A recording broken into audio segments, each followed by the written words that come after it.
My name is Alice, and this is my story.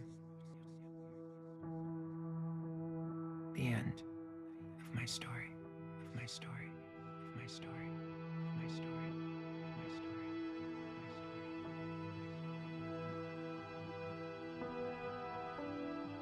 There are times when being a long movie series is a terrific idea. This isn't one of those times. Resident Evil: The Final Chapter is such an abysmal failure that I felt physically ill just watching it after a few times. Everything about it was either clumsily done or earned a contemptuous sneer. I'm talking Snape-worthy sneer. Now, let's go on a magical adventure through this defilement of a once great game franchise, before needlessly added action and poorly connected, I hesitate to call them plots, helped end this series on such a weak, sputtering note.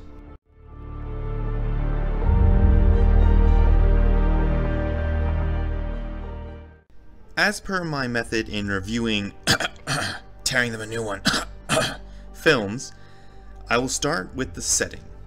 The return to Raccoon City was pretty absurd, as was the re-inclusion of the Hive. The only thing that I can conclude is that it was all for the sake of marketing. The trailer, which quite fittingly used Paradise City by Guns N' Roses, advertised "It ends where it all began." The "Take Me Home" lyrics added to this message. But this was the entire purpose of the setting. They wanted to be able to market such an iconic notion and to return to the settings of the two most successful films in the series, the first and the second. The characters are also convoluted.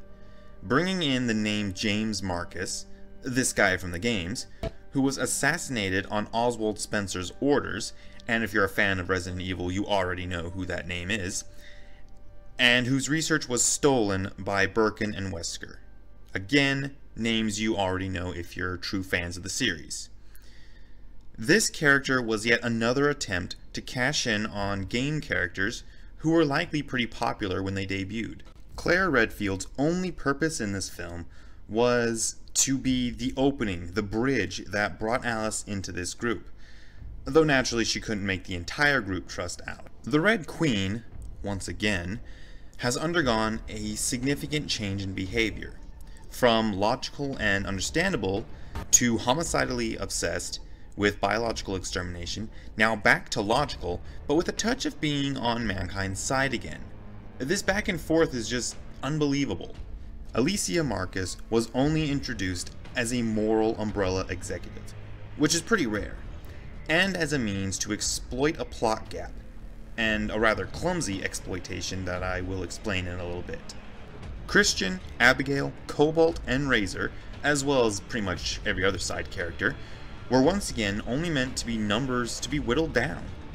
Typically after some kind of event or interaction that makes us develop some small inkling of attachment or affection for these characters, and in one case, to start laying the foundation for that plot gap I mentioned just a little bit ago. The Dr. Isaacs in the vehicle, making use of the clone concept from the third and fourth films, is himself revealed to be a clone of the original Dr. Isaacs, who we can speculate has been in cryostasis for years, likely even before the Raccoon City incident. Of interesting note, Isaacs and Alicia seem almost to have this yin-yang dynamic in Umbrella's ownership, each one kind of balancing the other.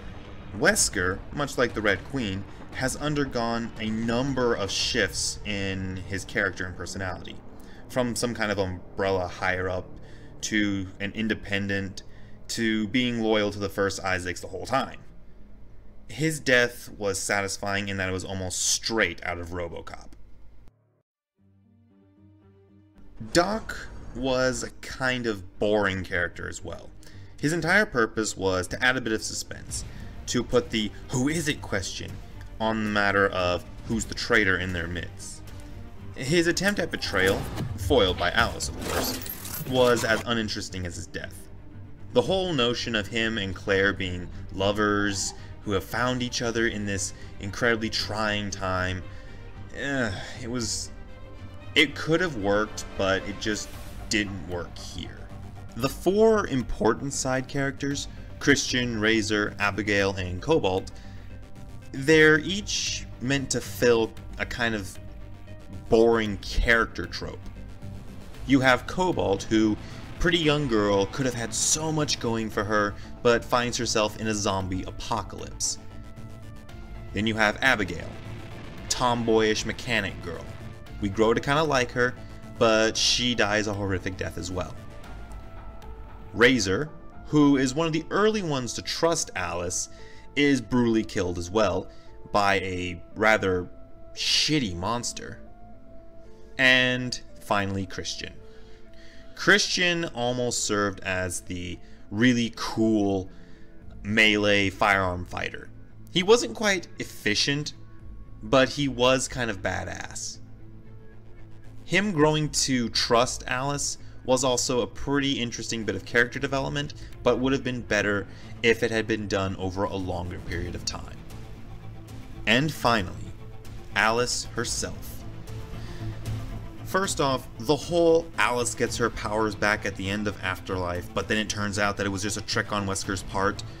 So back and forth and convoluted with this plot.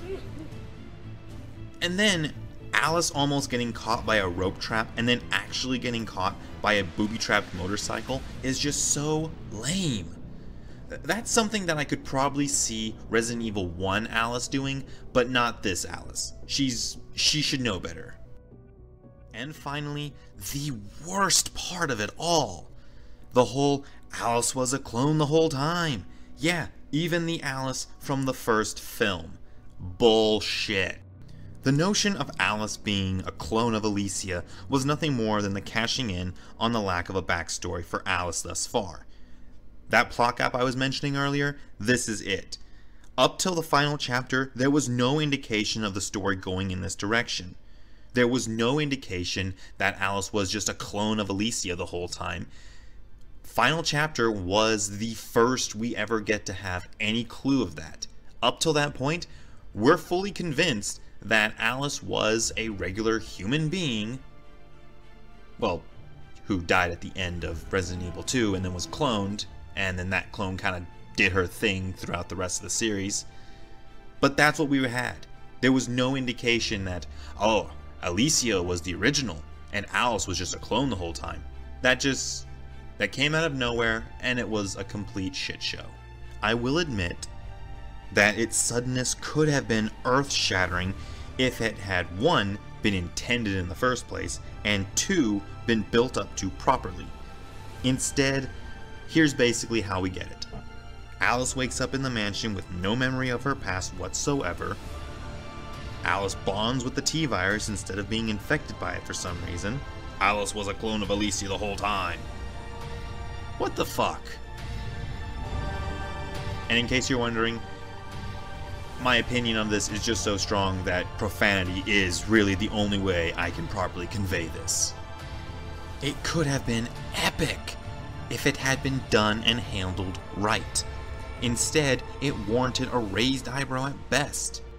Which now brings me to the plot in full.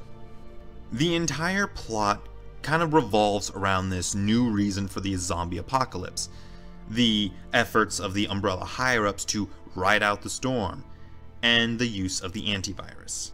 The smaller plots are pretty silly as well.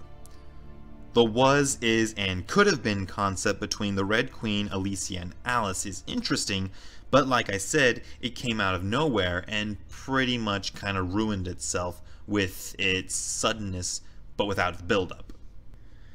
The cleansing of Earth reason for the viral release contradicts the original black market reasoning for it in the first film. Likewise, the Hive has also changed in purpose. Originally, it was a massive subterranean lab, but then in this movie, it got retconned into being a Noah's Ark for whoever Umbrella says warrants it. The antivirus finally made its reappearance in the series, but its potential to kill Alice as well added a good amount of tension to this final conclusion. Though the whole "just do it, Alice" feeling when she's about to be swarmed by zombies at the end is pretty agitating. I mean, let's face it, No matter what the antivirus does to you, it's gonna be better than what the zombies are gonna do to you.